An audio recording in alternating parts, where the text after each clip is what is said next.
Good morning all of you.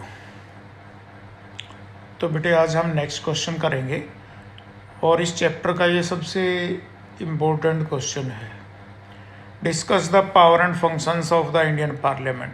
भारतीय संसद की कार्य और शक्तियाँ क्या है।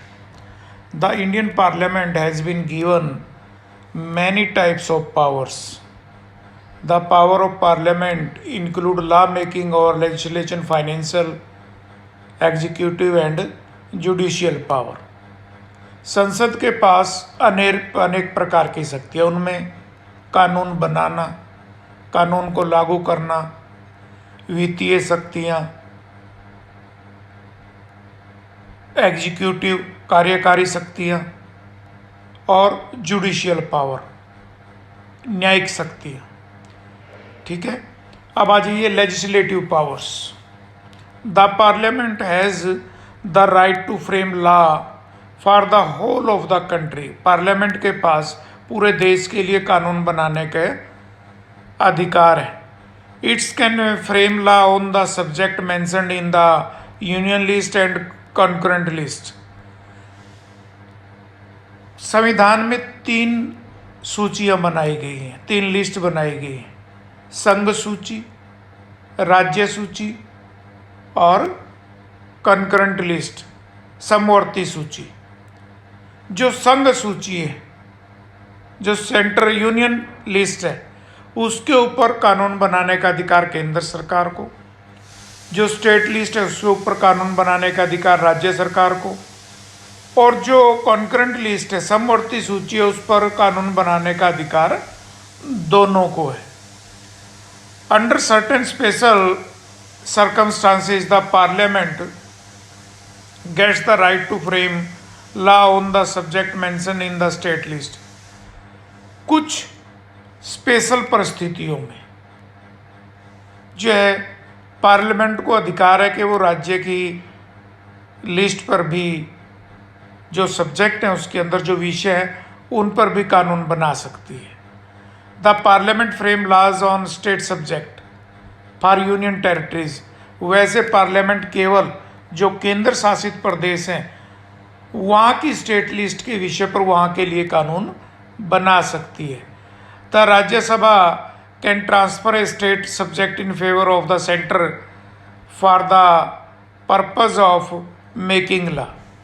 राज्यसभा किसी विषय को जो स्टेट लिस्ट का है उसको संसद के पास ट्रांसफ़र कर सकता है कानून बनाने के लिए। ठीक है ना। In case of the proclamation of emergency by the president can legislate on state subject. केवल आपातकाल में, आपातकाल के दौरान सारी शक्तियां स्टेट लिस्ट पर के विषय पर भी कानून बनाने का अधिकार किसके पास आ जाता है? राष्ट्रपति के पास।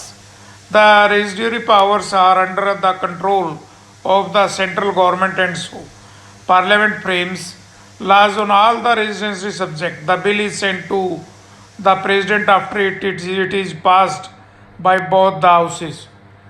Accepting the money bill, he can give his assent and making use of his veto power. If the parliament passes the bill for the second time, then the president is bound to give his assent to that bill. Emergency के दौरान सारी powers राष्ट्रपति के पास चली जाती है। वो state list पर भी कानून बना सकता है और कोई भी एक्ट संसद के दोनों सदनों में पास होने के लिए राष्ट्रपति की मंजूरी के लिए जाता है। राष्ट्रपति एक बार अपने वीटो पावर का प्रयोग कर सकता है, वो दोबारा विचार विमर्श के लिए संसद के पास भेज सकता है। लेकिन अगर संसद उसको दोबारा पास करके राष्ट्रपति के पास सिग्नेचर के लिए भेज देती है तो राष्ट्रपति को उसको अपनी मंजूरी देनी पड़ती है। Next, financial powers. The parliament control the finances of the state. संसद राज्य के फाइनेंस को कंट्रोल करता है। The government places the budget in the parliament before the start of the financial year. नए वित्तीय वर्ष में सरकार जो है वो संसद में बजट को पेश करती है। The parliament discuss the budget and gives the assent to the bill. Parliament जो है वो बजट के ऊपर डिस्कस करती है और उसके ऊपर अपनी जो है वो मंजूरी देती है। The government can neither impose any tax upon the public nor can it spend the money without the approval of the parliament. सरकार कोई भी पैसा जनता के हित में तब तक खर्च नहीं कर सकती जब तक उसको संसद की मंजूरी नहीं मिल जाती। The president will have to give the his assent to the money bill passed by the parliament. और अगर बजट पार्लियामेंट पास कर देती है तो राष्ट्रपति को उसकी अपनी मंजूरी देनी पड़ती है। Next, control over the executive. The parliament control executive in the following veg. The Prime Minister and the other ministers are taken from the Parliament, and after becoming minister, they remain the members of the Parliament. They participate in the meeting of the Parliament. Prime Minister और जो दूसरे minister बनाए जाते हैं वो किस में से बनाए जाते हैं? संसद में से। And after becoming minister they remain the member of the parliament. बाकी जो सदस्य बचते हैं वो पार्लियामेंट के मेंबर होते हैं। दे participate in the meeting of the parliament, और वो संसद की मीटिंग में जो है वो हिस्सा लेते हैं। The minister are responsible to the parliament for their action and policies. कोई भी मंत्री अपने कार्य और नीतियों के लिए संसद के प्रति रिस्पॉन्सिबल होता है, जिम्मेवार होता है। The members of the parliament can ask the minister question regarding the functioning of administration. The minister are to give a satisfactory reply to all these questions. जितने भी कोई भी पार्लियामेंट का मेंबर किसी भी मंत्री से कोई भी क्वेश्चन पूछ सकता है प्रशासनिक से रिलेटेड, और उस मिनिस्टर को उसका सेटिस्फैक्ट्री जवाब जो है वो देना पड़ता है। The members of the parliament by introducing adjournment motion can invite the attention of the government to a serious problem over event. और संसद का कोई भी मेंबर जो है वो पार्लियामेंट के अंदर किसी भी मेन टॉपिक पर संसद का ध्यान आकर्षण कर सकता है अगर कोई देश के लिए या जनता के लिए कोई सीरियस प्रॉब्लम हो। During discussion on budget the members of the parliament discuss the working of different departments of the government and criticize the policies of the government. Budget के डिस्कशन के दौरान पार्लियामेंट का कोई भी सदस्य सरकार के विभिन्न विभागों के बारे में डिस्कस करता है और सरकार के कार्यों को आलोचना कर सकता है, उसकी नीतियों की आलोचना कर सकता है।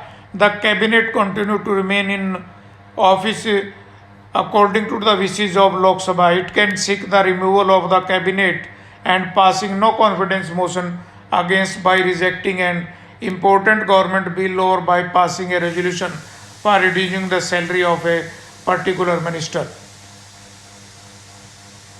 मंत्रिमंडल तभी तक अपना कार्य कर सकता है जब तक उस लोकसभा चाहती है। लोकसभा मंत्री या मंत्रिमंडल को हटाने के लिए नो कॉन्फिडेंस मोशन अगर पास कर देती है तो मंत्रिमंडल को रिजाइन करना पड़ता है। और सरकार के किसी भी बिल को जो है वो संसद पास करे या ना करे, किसी संसद मेंबर की अगर सैलरी कम होनी तो वो भी जो है संसद बिल पास करती है किसी मिनिस्टर की अगर सैलरी कम करनी हो। Judicial power, the parliament exercise some judicial powers also. Number 1, the parliament can remove the president from office through impeachment. संसद जो है वो राष्ट्रपति को अपने उसके पद से हटा सकती है अपीचमेंट के द्वारा। ठीक है। Second, the parliament can also remove the vice president from office. संसद जो है वो उपराष्ट्रपति को भी उसके पद से हटा सकती है। तीसरा, the parliament can remove the जजेस of high court and supreme court by passing a resolution to that effect. Parliament high court और सुप्रीम कोर्ट के जज को भी हटा सकती है संसद में बिल पारित करके।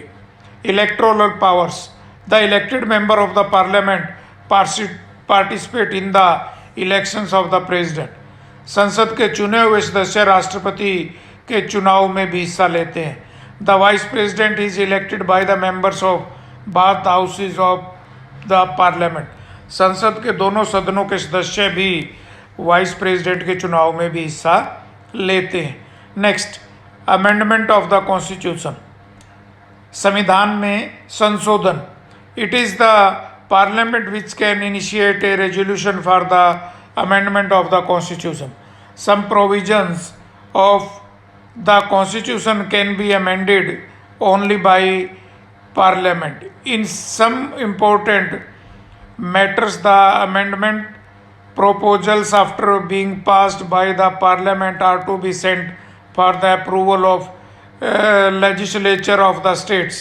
The states cannot introduce a legislation of amendment of the Constitution. संसद कॉन्स्टिट्यूशन में कुछ सुधार भी कर सकती है और उसका इनिशिएट जो है वो संसद के पास है, वो संविधान में कुछ संशोधन कर सकती है। Some provisions the constitution can be amended only by the parliament, और अगर संविधान में कोई संशोधन कर सकता है तो वो केवल संसद है। In some important matters the amendment proposal after being passed by the parliament are to be sent for the approval of the legislature of the state. और कुछ मामलों में संसद के पास संसद के द्वारा अमेंडमेंट का बिल पास करके राज्यों के पास भी भेजा जाता है, और अगर राज्य की विधानसभा उसको पास कर देती है तभी वो बिल अमेंडमेंट जो है वो संशोधन हो सकता है कॉन्स्टिट्यूशन के अंदर। The state can not introduce A resolution of amendment of the constitution. और राज्य जो है कोई बिल संसद में संशोधन के लिए संविधान में संशोधन के लिए पेश नहीं कर सकती। तो बेटा ये बड़ा इम्पोर्टेंट क्वेश्चन है, तो इसको अपने कॉपी पे भी करना है, इसको लर्न भी करना है। Thank you.